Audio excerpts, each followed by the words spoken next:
السلام علیکم ورحمۃ اللہ وبرکاتہ۔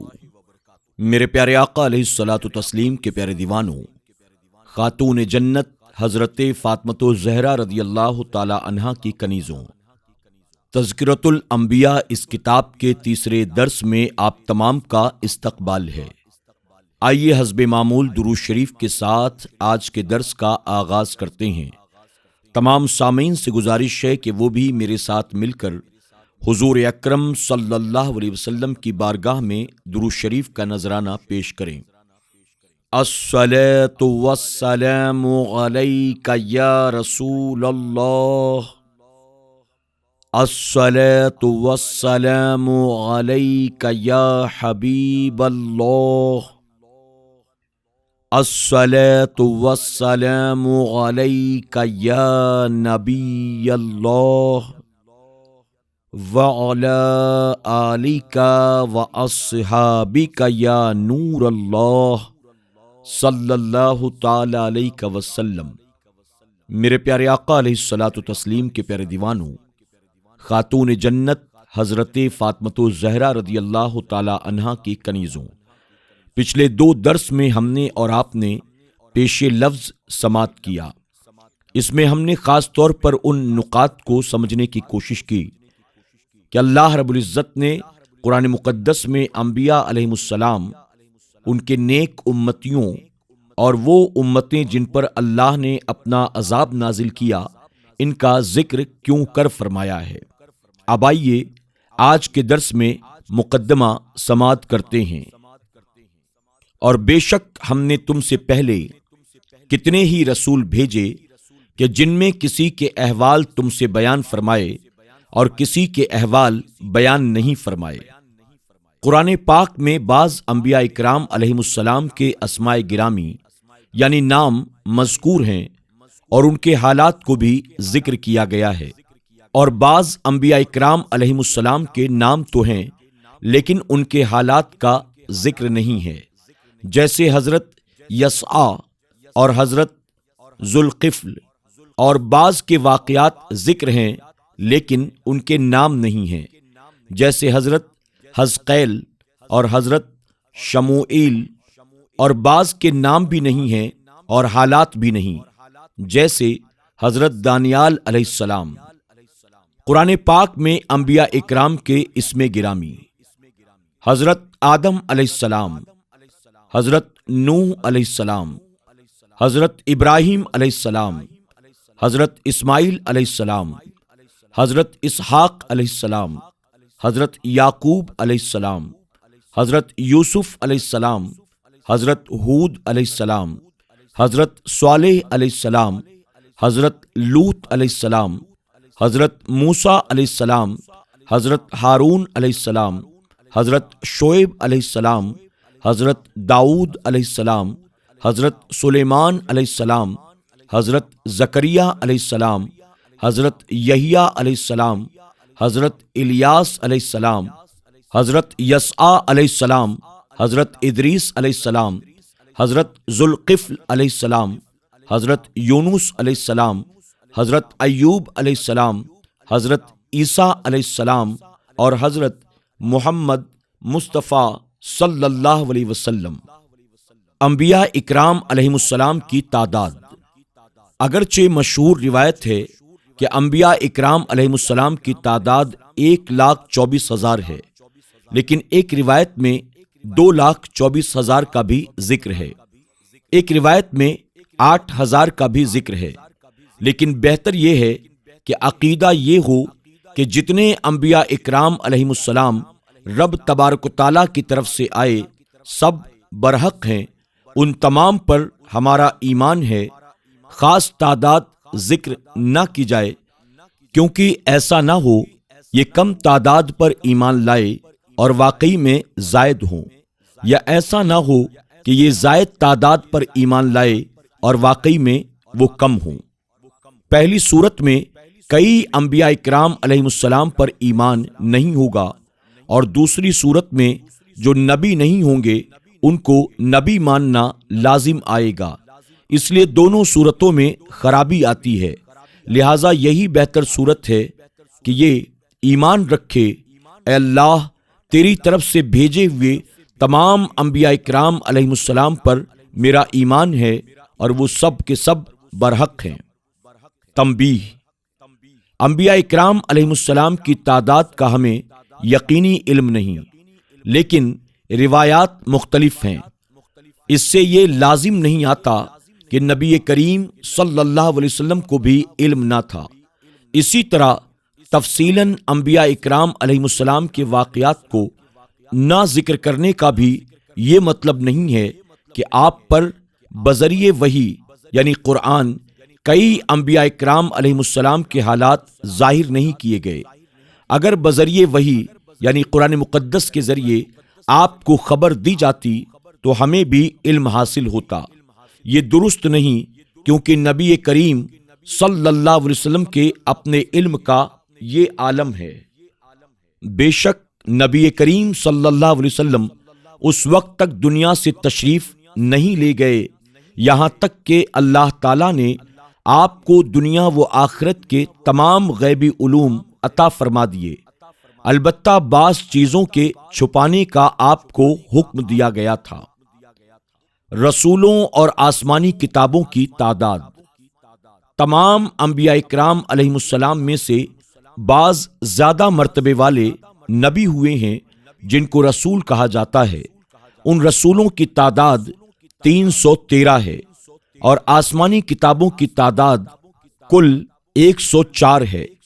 4 کے مستقل نام ہیں توریت، انجیل، زبور اور قرآن مقدس، اور 100 کے مستقل نام نہیں بلکہ ان کو صحیفے کہا جاتا ہے۔ نبی کسے کہا جاتا ہے؟ نبی کا لفظ یا تو نباوہ سے بنا ہے جس کا مطلب ہوتا ہے بلند مرتبہ، اور یا یہ لفظ بنا ہے نبا با ساکن ہے جس کا مطلب ہوتا ہے خبر دینا یعنی ظاہر کرنا، اور یا یہ لفظ بنا ہے نباہ با ساکن اور تا زائد جس کا مطلب ہوتا ہے مخفی آواز۔ پہلے معنی کے لحاظ سے نبی کو نبی اس لیے کہا جاتا ہے کہ تمام مخلوق سے بلند مرتبہ رکھتا ہے۔ دوسرے معنی کے لحاظ سے وہ حق بات کو ظاہر کرتا ہے اور غیبی خبریں دیتا ہے، اور تیسرے معنی کے لحاظ سے وہ وحی یعنی قرآن کو سنتا ہے جو آواز دوسروں پر مخفی ہوتی ہے۔ اسی طرح ایک احتمال یہ بھی ہے کہ یہ لفظ اصل میں نبی یا ہو تو اس وقت معنی ہوتا ہے راستہ۔ اس صورت میں نبی کو نبی کہنے کی وجہ یہ ہوگی کہ وہ اللہ تعالی اور مخلوق کے درمیان واسطہ ہوتا ہے۔ جس طرح راستہ منزل مقصود تک پہنچنے کا ذریعہ ہوتا ہے، اسی طرح انبیاء اکرام علیہم السلام رب تعالی کا قرب حاصل کرنے اور منزل مراد کو پانے کا ذریعہ اور واسطہ ہوتے ہیں۔ یہ تو لفظ نبی کے لغوی معنی ہیں جو سب کے سب نبی میں بیک وقت جمع ہوتے ہیں۔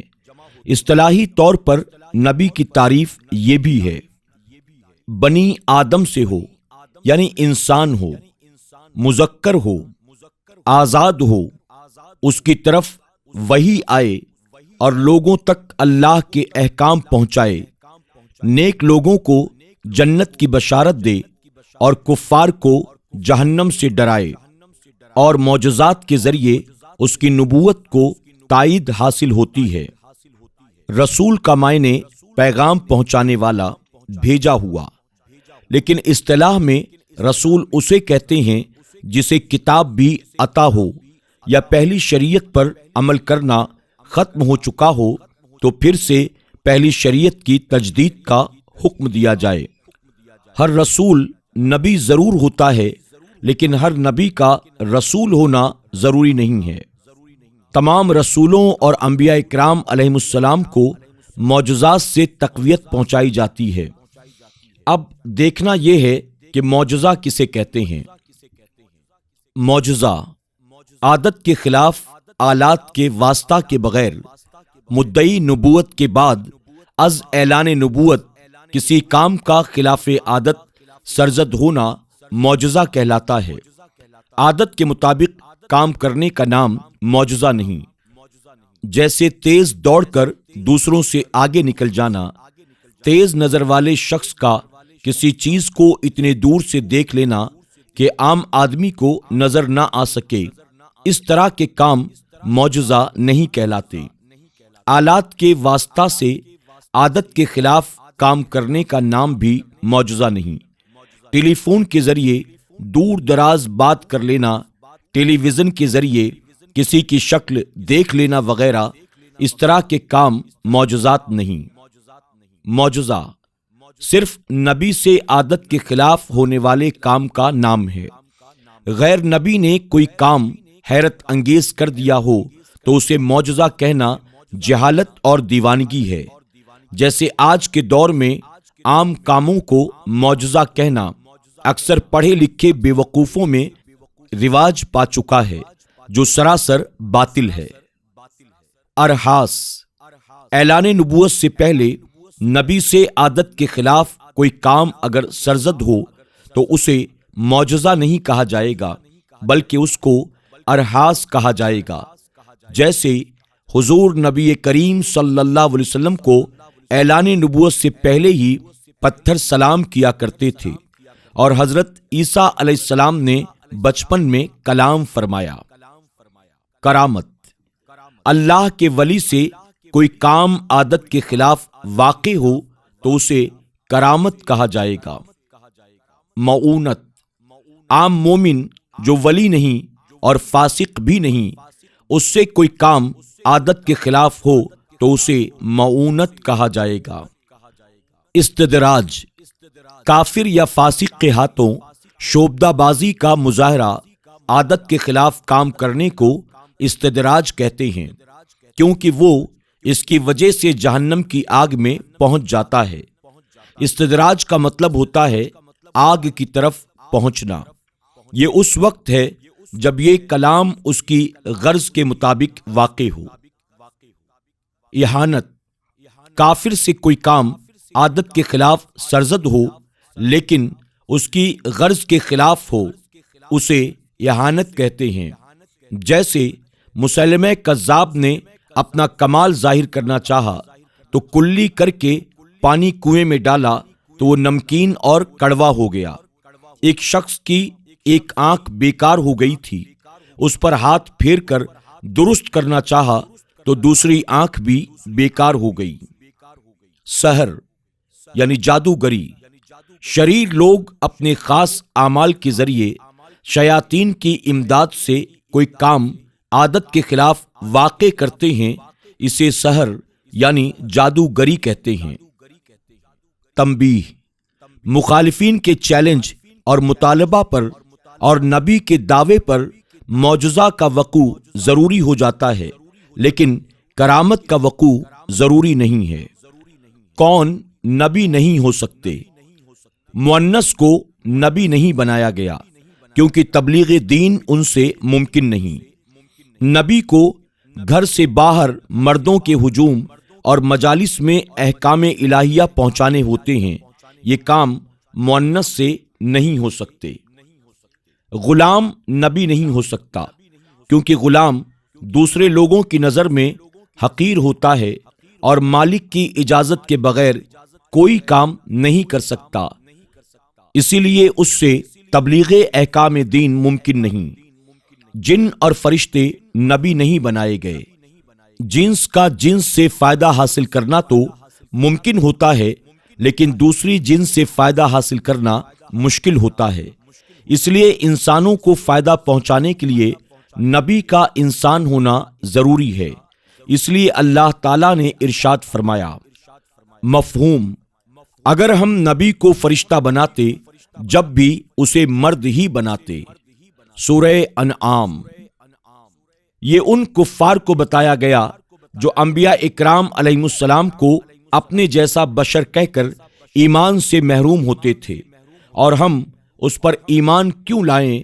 تو اللہ تعالیٰ نے فرمایا کہ نبی کی تعلیم سے فیض حاصل کرنے کا یہی طریقہ ہے کہ نبی کو انسانی شکل میں بھیجا جائے تاکہ وہ لوگ فائدہ حاصل کر سکیں۔ اگر فرشتے کو نبی بناتے تو اسے اصلی شکل میں دیکھنے کی انسانوں میں طاقت ہی نہ ہوتی۔ اگر فرشتے کو نبی بنایا بھی ہوتا تو انسانی شکل ہی میں آتا تاکہ لوگ اس سے فیض حاصل کر سکیں۔ نبی گناہوں سے پاک ہوتے ہیں۔ امام قاضی ایاز رحمت اللہ تعالی علیہ فرماتے ہیں، فقہاء اکرام اور متکلمین میں سے، محققین میں سے ایک جماعت کا مذہب یہی ہے کہ انبیاء اکرام علیہ السلام جس طرح قبل از نبوت اور بعد از نبوت کبیرہ گناہوں سے پاک ہیں، اسی طرح صغیرہ گناہوں سے بھی پاک ہیں۔ انبیاء اکرام اخلاق عظیمہ کے مالک ہوتے ہیں۔ انبیاء اکرام علیہ السلام کو اللہ تعالیٰ نے اعلان نبوت سے پہلے بھی ایسے اعلیٰ اور پاکیزہ اخلاق عطا کیے ہوتے ہیں تاکہ لوگ ان کے ماضی، حال، مستقبل پر کوئی اعتراض نہ کر سکیں، یعنی یہ پاکیزہ اخلاق ان کو تمام اوقات میں حاصل ہوتے رہتے ہیں۔ شجاعت، بردباری، کریمانہ گفتگو وغیرہ ہر طرح کے اچھے اخلاق کے وہ مالک ہوتے ہیں اور رذیل و گھٹیا کاموں سے پاک ہوتے ہیں۔ نفس نبوت میں تمام انبیاء علیہ السلام برابر ہیں۔ تمام انبیاء اکرام علیہ السلام نفس نبوت میں یعنی بحیثیت نبی برابر ہوتے ہیں۔ ایسا نہیں کہا جا سکتا کہ کسی نبی کی نبوت اصلی ہو اور کسی نبی کی نبوت عارضی ہو، بلکہ تمام انبیاء اکرام علیہ السلام کی نبوت اصلی ہے۔ کسی نبی کی نبوت عارضی نہیں۔